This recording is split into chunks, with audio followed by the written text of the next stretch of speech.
Eastern Kentucky, a place known for its rolling hills and the warmth of its people. Now it's a landscape ravaged by floodwaters. The week of February 14, 2025 will forever be etched in the memories of those who call this place home. It began, innocently enough, winter rains, a familiar sight, but these were no ordinary showers. As the days blurred, the rain intensified, relentless and unforgiving. Rivers began to swell, their currents transformed into raging torrents. By February 16th, all 120 Kentucky counties were grappling with the reality.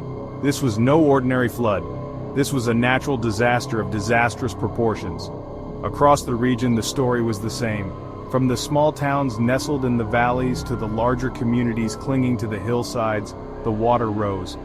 Homes were inundated, businesses swallowed whole. The flood didn't discriminate, leaving a trail of destruction in its wake. The culprit? A monstrous, slow-moving storm system. This weather behemoth parked itself over the region, unleashing a deluge the likes of which hadn't been seen in generations. Some areas were hammered with over 7 inches of rain in a matter of days. Rivers like the North Fork of the Kentucky, the Lavisa Fork, and the Cumberland, normally gentle giants, transformed into raging beasts. In Pikeville, the floodwaters were merciless. The high school football field, a source of pride and Friday night lights, vanished beneath a sea of brown. More than 50 swift water rescues were carried out, a testament to the sheer power of the flood and the bravery of those who risked their lives to save others. Hazard, a bustling town with a rich history, saw its downtown streets transformed into canals. Businesses, the lifeblood of the community, were inundated. The floodwaters, carrying with them the debris of shattered lives, left a path of destruction that will take months if not years to repair. As the floodwaters receded, they revealed the true human cost of the disaster. At least 15 lives lost. Mothers, fathers, sons, and daughters gone, their absence leaving a void that can never truly be filled. In Hart County, a mother and child were swept away by the currents, a heartbreaking reminder of the fragility of life. In Clay County, a 73-year-old man lost his life, another tragic story in a week filled with them. The stories of survival are equal parts harrowing and inspiring. We heard tales of neighbors helping neighbors, forming human chains to rescue those stranded on rooftops. We met Jordan Chaffins, a volunteer firefighter who worked tirelessly, putting his own life on the line to save others. We witnessed the skill and courage of swiftwater rescue teams, pulling families from flooded homes and cars caught in the deluge. Section 4. Beacons of Hope in a Sea of Sorrow. The aftermath of the flood revealed the true spirit of Eastern Kentucky, a spirit of resilience, of community, of unwavering hope, even in the face of unimaginable loss. As the floodwaters receded, they revealed a community banding together, determined to rebuild their lives and their towns. Neighbors helping neighbors, sharing whatever food, water, and shelter they could salvage. First responders, many of whom had themselves lost everything, worked tirelessly to rescue those stranded and provide aid to the injured.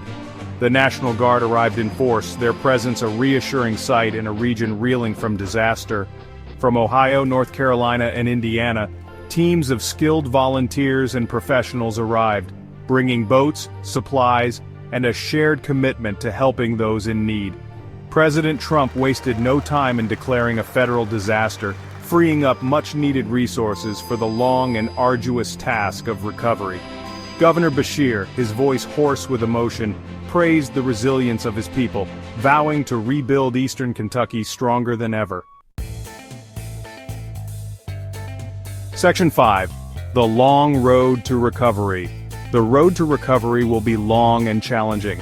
The floods of 2025 have left an indelible mark on Eastern Kentucky, a painful reminder of the power of nature and the fragility of human life. As the initial shock subsides, the true extent of the damage is becoming grimly clear. Over 340 roads remain closed, some washed away entirely, cutting off communities and hindering access for aid workers. 10 bridges in Pike County alone have been destroyed, crippling transportation and adding another layer of complexity to the recovery effort.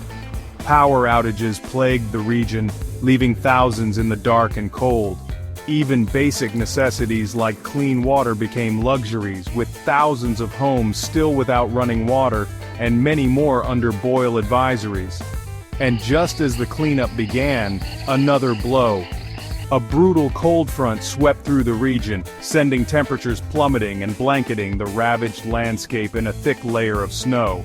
The freezing temperatures added to the misery, hampering rescue efforts and making the lives of those left homeless even more precarious. Despite the scale of the disaster, the spirit of Eastern Kentucky shines through. The road ahead will be long and arduous, but the people here are no strangers to hardship. They have faced down floods before, and they will do so again, their resilience fueled by an unwavering sense of community and an unshakable belief in a brighter tomorrow.